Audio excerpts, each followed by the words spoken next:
Hi everybody, it's Roseanne and Via, and we have some solutions to improve your golf game. So not only you're hitting the ball further and straighter, but you're gonna feel better after golf. Gotta ask you, Via, what do your clients do to warm up when they get on the course before they tee off? What I typically see, and I don't know when this started or why it kept going. Okay. I typically see the golf club up and behind them, and I don't even see this done properly. I see.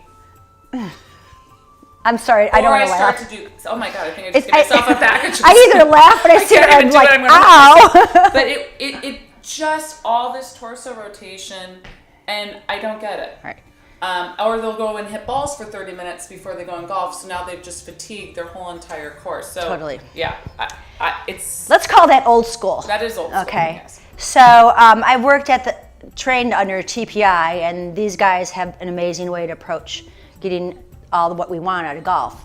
As I always talk about, stability, mobility, all that good stuff. Besides the distance and the better score, right? It all comes from shoulder and hip work. There's a kinematic sequencing of events. Yeah. So I'm going to show you about 5 things you could do before a golf, or you can teach your golfers. Would I do this before I get on the golf course? Yeah. Like right before? Right before, like when you're rating around while everyone's like grabbing their beers and everything. Got it. Do people still drink? They do. Yeah, okay. Yeah. So anyhow, you're going to take your golf club, turn the head so you're holding onto the head, and that's it. The shaft's down. Great. Take a lunge stance, 1 foot in front, 1 foot in back. Okay. You can really reach back and bend the front knee, and your club is right in line with your knee, so it stabilizes you. Not worrying about balance here, right? Sweep up this arm, take a big stretch, reach up, inhale, and exhale. Put your hand behind your head so you're really getting that stretch in the pecs, nice. Okay?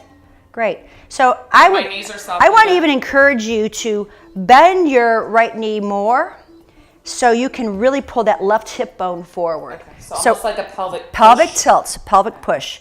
So breathe in and the shoulder drops, your hand goes behind your head, that drops the shoulder, and you're opening up the chest. That's going to allow you for that bigger swing, right? And your head's supported perfect.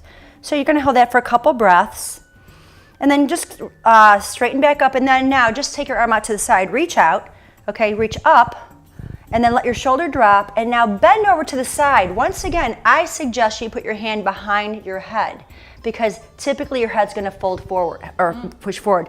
Your head pushes forward, your shoulders round. Your shoulders round, you lose your so you don't want to hear right. And you're losing that ability to turn.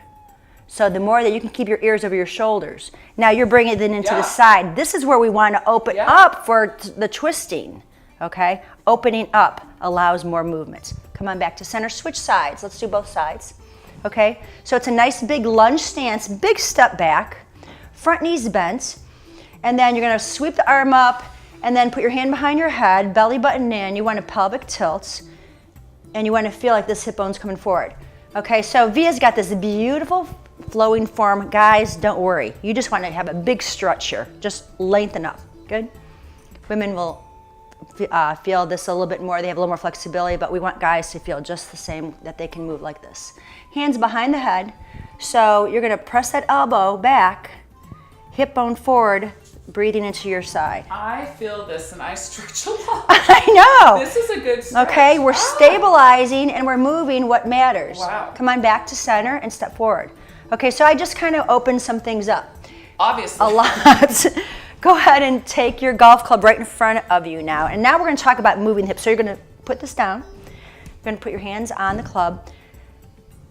It's all about transferring weight, right? Not swaying. So your knees are bent, and you're just going to put your butt back just a little bit. And now, can you turn so one hip bone is forward and one hip is back? So it's not a side to side, it's a rotation. Right hip back, left hip back. Right hip, left hip. Kind of like hula? Yeah, like a not a hula as much as a twist. I want you to twist. So hip bone forward, hip bone forward. Am I doing it? If you were in your set stance, what would happen? You want to turn that hip back, right? So we're looking at that. So I'm just isolating so your shoulders are still. It is all about turning your hips left to right, not side to side. One hip forward, then the other. Great. And you just do about 4 or 5 of those. All we're doing is finding that neuromuscular patterning. Okay? And isolating. I feel it on my back. Yep. And come on back up. Now you're going to take your club in your hands and just hold it with your palms facing down. reach up, take a deep breath in, and on the exhale, bend your elbows and let the club come behind you. Now, a lot of tightness here, bring your elbows forward. Okay, that's gonna keep your shoulders down. Make sure your ribs are staying in. Good. And now reach back up, inhale, and then bring your arms down. So let's go for range of motion. A big sweeping inhale, bend the elbows, and let those elbows come forward. Typically, they'll wanna come back. It's limiting. Yes, it is. You want that full range. That's one of the tests we do in TPI to see what your range of motion is in your shoulders. It all happens here for rotation. More distance, more mobility, less pain, I promise you. Elbows forward, ribs in. Good. So you do about 3 or 5 of those. You don't have to get crazy. You don't want to yank anything. You might even have to hold it, like back off a little bit and go a little deeper. So if I can't come all the way down because I don't have shoulder mobility. Right, just bend. Yeah, and that's perfect. Just feel that stretch. You are tight there, or the person's tight there, so let them get out of it and come back in deeper. Don't force it down. Sharp shooting pain, numbing, tingling that's going on is just telling us that's not a good idea. Not a good idea that you're kind of stuck in your body, and we got to unstick you.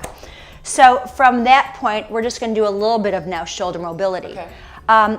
Couple options here. I'd like you to take the club behind your back, and you're going to, once you have it behind your back, you can put your hand on your belly, okay, your ribs, and just go into a little bit of a golf stance. Now keep your eye on the ball, girl. Don't let your head turn, okay? Keep your hips still and just turn your right shoulder back and your left shoulder forward. Okay, and I'm going to anchor you to show you the difference. Come back to center, turn to the other side. Oh, This is why she's stuck. Very good okay, at golf. Come back to center. Now just feel this right shoulder blade coming to the left hip. Okay, so pull it back as this right hip comes forward. So here's your X factor right here. Okay, come back to center and create that X factor here. I think I'm breaking a sweat. Oh my God. I'm getting back at you for that other workout you put me through. Oh my God. Okay, so that's what we're talking about. That's your shoulder mobility. That's a whole different stretch then than do swinging around. Yeah. After a while, that stuff's gonna look funny for you, and this is gonna be really more concise. Okay. So now, there's some people that don't have the mobility to hold or the stretching in their shoulders. So you're gonna take that club, same thing, same position. This just makes it a little bit more. Well, I'll explain once you do it. Put the club behind you. You're gonna hold on to this towel, palms up. Oh. What this will like do, my little towel in my golf bag. what this does is pull your shoulder blades back. So you're pulling apart as you make your rotation. Oh. Okay? So I'm pulling. You're pulling and rotating. So and you can probably have your hands a little closer together. Yep. Okay. Same thing. Go ahead and rotate to the right. As I'm pulling. Yeah, you're pulling. You're always pulling. Ooh. Yeah? Okay. I can even see it back here. Good. Come back to the center. Keep pulling. It's a tug of war. Good. Eye on the ball. Yep. Look at that. You're already increasing your turn. Am I? Absolutely. Breathe in. Okay. Belly button to the spine. You've got to use breath. You know my clients, some of them, they don't even think about breathing when they're golfing. Well, you could make me laugh, but I'm struggling. Here's the deal. The more you breathe into it, you're going to have probably, and I'm not teaching you the golf technique.